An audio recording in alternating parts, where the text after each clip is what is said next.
तो कहानी की शुरुआत में हम आइसलैंड में हो रही बर्फबारी को देखते हैं, जिस दौरान घोड़ों का एक ग्रुप अपने घर की ओर जा रहा होता है। तभी अचानक कोई क्रीचर घोड़ों के पास आने लगता है, जिससे सभी घोड़े बहुत डर जाते हैं और वहाँ से भागने लगते हैं। इसके बाद वो क्रीचर भेड़ों के फार्म में आता है, जिसके आने से एक भेड़ अचानक से गहरी सांस लेकर बेहोश हो जाती है और क्रीचर वहाँ से चला जाता है। ये फार्म इंगवर और मारिया नाम के कपल का था, जो कि आइसलैंड के पहाड़ों में शांति से रह रहे थे। अब क्योंकि उनके बच्चे नहीं थे, इसलिए वो बहुत अकेला महसूस करते थे। खैर, दोनों अपना परिवार चलाने के लिए भेड़ों की देखभाल के साथ साथ सब्जियों की खेती करने का काम करते थे। दरअसल ये जगह शहर से काफी दूर थी, जिस वजह से कोई भी यहाँ नहीं आता था और दोनों फार्म में काम करके अपना समय बिताते थे। एक शाम मारिया और इंगवर अपनी प्रेग्नेंट भेड़ों की डिलीवरी में मदद करते हुए नजर आते हैं, जहाँ उन्हें पता चलता है कि बहुत सारी भेड़ों ने बच्चों को जन्म दिया है, जिससे मारिया बहुत खुश थी। लेकिन इंगवर को उनमें ज्यादा दिलचस्पी नहीं थी, क्योंकि इतनी सारी भेड़ों को पालने के लिए बहुत ज्यादा खर्चा होता था। एक दिन जब दोनों काम करके आपस में बातें कर रहे थे, तब मारिया इंगवर को अपने ट्रैक्टर में होने वाली प्रॉब्लम्स के बारे में बताती है, जिस पर वो कहता है कि उन्हें अगले सीजन से पहले ट्रैक्टर को ठीक करवाना होगा। इसी दौरान भेड़ों की शेड में उनका डॉग भौंकने लगता है, इसलिए उसे देखने के लिए दोनों शेड में आ जाते हैं। यहाँ वो देखते हैं कि डॉग एक प्रेग्नेंट भेड़ को देखकर भौंक रहा था, क्योंकि उस भेड़ का डिलीवरी का समय हो गया था। खैर, मारिया और इंगवर मिलकर उस भेड़ की डिलीवरी में हेल्प करते हैं, लेकिन जब वो उस भेड़ के बच्चे को देखते हैं तो बुरी तरह शॉक हो जाते हैं। दरअसल उस भेड़ ने एक हाइब्रिड बच्चे को जन्म दिया था, जिसमें उसका सिर भेड़ का था और शरीर इंसानों वाला था। यहाँ मारिया उस बच्चे को अपने साथ घर में ले जाती है और फिर दोनों मिलकर उसकी देखभाल करने लगते हैं। अब क्योंकि उनका कोई बच्चा नहीं था, इसलिए वो उसे ही अपना बच्चा मानने लगते हैं और उसे बहुत प्यार करते हैं। साथ ही वो उसका नाम अड़ा रखते हैं और उसे इंसानों की तरह ट्रीट करते हैं। इसके अलावा इंगवर उसके लिए एक बेबी कार्ट ले आता है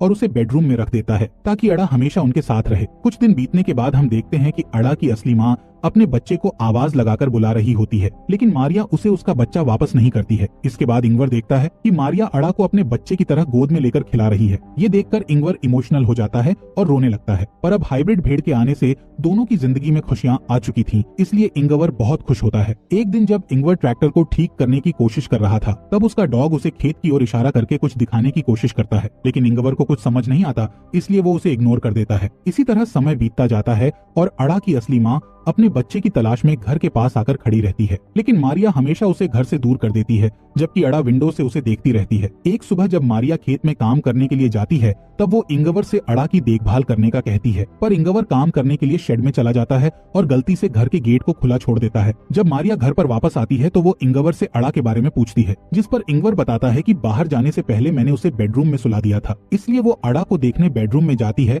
लेकिन अड़ा बेडरूम में नहीं होती है, जिससे मारिया और इंगवर बहुत डर जाते हैं और घर के चारों तरफ उसे ढूंढने लगते हैं। यहाँ मारिया बहुत ही टेंशन में आ जाती है। तब इंगवर उसे शांत करता है और कहता है कि वो अड़ा को जल्द ही ढूंढ लेंगे। अब वो दोनों अड़ा को अपने पूरे एरिया में खोजने लगते हैं, लेकिन उन्हें कहीं पर भी वो दिखाई नहीं देती है। इसलिए थक हार कर दोनों घर की ओर जाने लगते हैं। तब उन्हें भेड़ की आवाज सुनाई देती है। मारिया उस आवाज का पीछा करती है और देखती है कि अड़ा की असली माँ अड़ा को अपने साथ बाहर लेकर आई थी। मारिया तुरंत उस भेड़ से अड़ा को छीन लेती है और उसे ठंड से बचाने के लिए कपड़े से ढकने लगती है, जिसके बाद वो घर जाने लगते हैं, जिस दौरान अड़ा की माँ उनके पीछे आने लगती है, जिससे मारिया उस पर गुस्सा होती है और उसे यहाँ से दूर जाने का कहती है। घर में आने के बाद वो अड़ा को सुला देते हैं और राहत की सांस लेते हैं। कुछ महीनों बाद अड़ा बड़ी हो जाती है और अब वो इस परिवार का हिस्सा बन चुकी थी। खासकर अड़ा का रिश्ता मारिया के साथ बहुत अच्छा हो गया था और वो दोनों एक दूसरे के बिना नहीं रह सकती थी। एक रात मारिया को भेड़ों के बारे में डरावना सपना आता है, जिसे देखकर वो जाग जाती है और सोचने लगती है कि शायद अड़ा की माँ उसे अड़ा से दूर ले जाएगी। इसलिए मारिया अड़ा को बचाने के लिए एक प्लान बनाती है, जिसमें वो इंगवार और अड़ा को सोता हुआ छोड़ घर के बाहर आ जाती है और अड़ा की माँ को शूट करके मार डालती है, जिसके बाद वो उस भेड़ को वहीं पर दफना देती है। तभी इंगवार का भाई पीटर मारिया को ऐसा करते हुए देख लेता है। असल में पीटर शहर में रहा करता था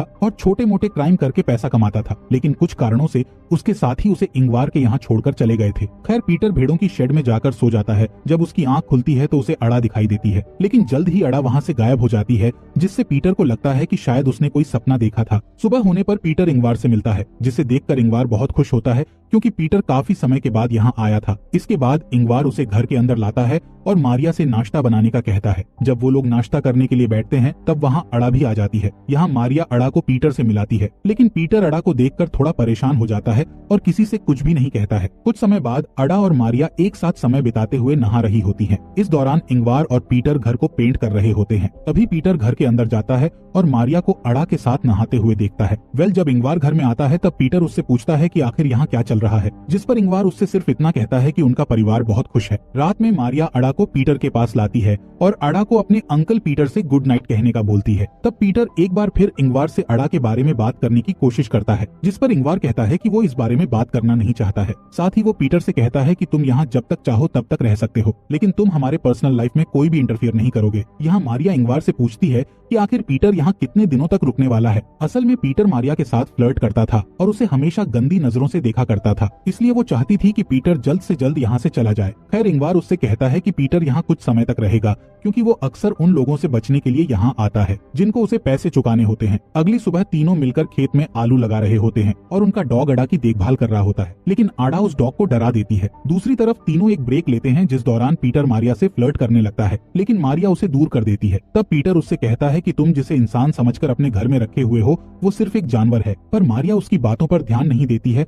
और वहाँ से चली जाती है। अगली सुबह इंगवार अपने भाई पीटर को उठाता है और उसे एक शेड की सफाई करने के लिए मदद मांगता है। तब पीटर को सफाई करते समय अपने पुराने ड्रम्स मिलते हैं, जिन्हें देखकर वो बहुत खुश हो जाता है और ड्रम्स को बजाने लगता है। तब ड्रम्स की आवाज सुनकर अडा वहाँ आ जाती है और ड्रम्स का म्यूजिक सुनकर एंजॉय करने लगती है, पर पीटर को ये चीज पसंद नहीं आती है, इसलिए वो अडा का मजाक उड़ाने लगता है। साथ ही वो अडा को बाहर ले जाता है और उसे भेड़ बोलते हुए जबरदस्ती घास खिलाने लगता है, जिस दौरान इंगवार वहाँ आ जाता है और पीटर को ऐसा करते देख लेता है। अब इंगवार गुस्से में आकर पीटर को डांटने लगता है और अडा को अपने साथ ले जाने लगता है, जिस पर पीटर उससे कहता है कि अडा कोई इंसान नहीं है बल्कि एक जानवर है, पर इंगवार उसकी बातों को इग्नोर करके वहाँ से चला जाता है। अगली सुबह हम पीटर को देखते हैं जो चुपके से मारिया और इंगवार के बेडरूम में जाता है और उन्हें बताए बिना अडा को बाहर ले आता है। इसके बाद पीटर शेड से एक गन उठाता है और अडा को घर से दूर ले जाता है, जहाँ वो अचानक से अडा के ऊपर गन पॉइंट कर देता है और उसे शूट करने का सोचता है, लेकिन अडा के मासूम चेहरे को देखकर उसका मन बदल जाता है। दूसरी तरफ मारिया उठ जाती है और देखती है कि अडा रूम में नहीं है, जिससे वो टेंशन में आ जाती है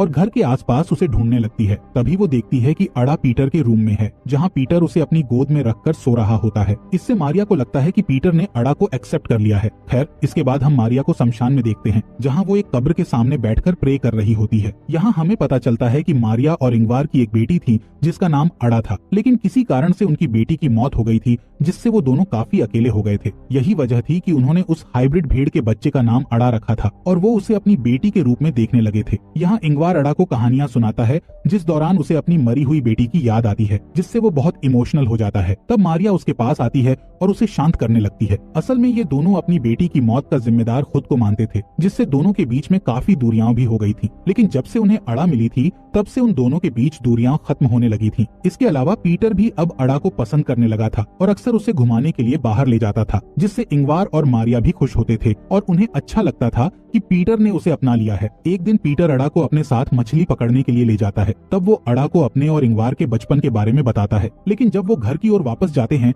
तब रास्ते में उनका ट्रैक्टर खराब हो जाता है। यहाँ पीटर ट्रैक्टर को ठीक करने लगता है, पर उसे समझ नहीं आता है कि आखिर ट्रैक्टर में क्या प्रॉब्लम है, इसलिए वो ट्रैक्टर को वहीं छोड़ देता है और अडा को लेकर घर आ जाता है, जहाँ डिनर करने के बाद वो सभी टीवी में एक गेम देखते हैं, लेकिन उनकी टीम हार जाती है, जिससे उनका मूड खराब हो जाता है। इसलिए मारिया सबको खुश करने का सोचकर टीवी में पीटर के एक पुराने म्यूजिक वीडियो को चला देती है, जिससे सबका मूड अच्छा हो जाता है और वो डांस करने लगते हैं। यहाँ वो तीनों एंजॉय करते हुए ड्रिंक कर रहे थे। तब अडा उन्हें बिना बताए घर से बाहर आ जाती है, जहाँ वो उसी क्रीचर को देख लेती है जो कि कहानी की शुरुआत में भेड़ों के फार्म में आया था। इस क्रीचर को देखकर अडा घर की ओर भागती है और शेड में जाकर अपने आप को देखने लगती है। दरअसल अडा के मन में ये चल रहा था कि वो अपने पेरेंट्स मारिया और इंगवार की तरह क्यों नहीं दिखती है, जिससे अब उसे शक भी होने लगा था कि वो दोनों उसके असली पेरेंट्स नहीं हैं। खैर इधर इंगवार नशे में होने के कारण जमीन पर गिर जाता है, जिससे पीटर उसे बेडरूम में ले जाता है। तभी अडा भी वहाँ आ जाती है और इंगवार के साथ सोने लगती है, लेकिन अभी भी अडा उसी क्रीचर के बारे में सोच रही थी जिसे उसने थोड़ी देर पहले ही देखा था। इसी बीच पीटर मारिया के पास आता है और उसे टच करते हुए फ्लर्ट करने लगता है, जिस पर मारिया उसे रोकती है और दोबारा ऐसी हरकत करने से मना करती है। तब पीटर उसे ब्लैकमेल करता है कि मुझे पता है तुमने अडा की असली माँ को मार दिया है और अगर तुमने मेरी बात नहीं मानी तो मैं अडा को सब कुछ बता दूंगा। इसलिए मारिया को मजबूरी में आकर पीटर की बात माननी पड़ती है, लेकिन किसी तरह वो पीटर को एक रूम में बंद कर देती है। तब पीटर चिल्लाते हुए उससे गेट खोलने का कहता है, लेकिन मारिया उसे इग्नोर करके वहाँ से चली जाती है। अगली सुबह मारिया पीटर के पास जाती है और उसे अपने घर से चले जाने की रिक्वेस्ट करती है, जिसके लिए पीटर मान जाता है और वो उसे बस स्टॉप पर छोड़ने के लिए चली जाती है। इसी बीच इंगवार भी उठ जाता है और अपनी वाइफ और भाई को ढूंढने लगता है, लेकिन जब वो उसे नहीं मिलते तब वो अडा के साथ अकेले ही नाश्ता करता है और फिर उसके साथ ट्रैक्टर को लेने चला जाता है। यहाँ मारिया मारिया पीटर को ड्रॉप करके उसे बताती है कि अड़ा उनके लिए एक गॉड गिफ्ट है, जिसकी मदद से वो दोबारा अपनी अच्छी जिंदगी की शुरुआत कर सकेंगे। मारिया पीटर से नाराज होने के बावजूद भी उसे कुछ पैसे देती है और फिर अपने घर की ओर निकल जाती है। इसी बीच इंगवार अड़ा को बताता है कि अगर वो घर का रास्ता भूल जाए तो वो घर कैसे पहुंच सकती है। खैर दोनों ट्रैक्टर के पास आ जाते हैं।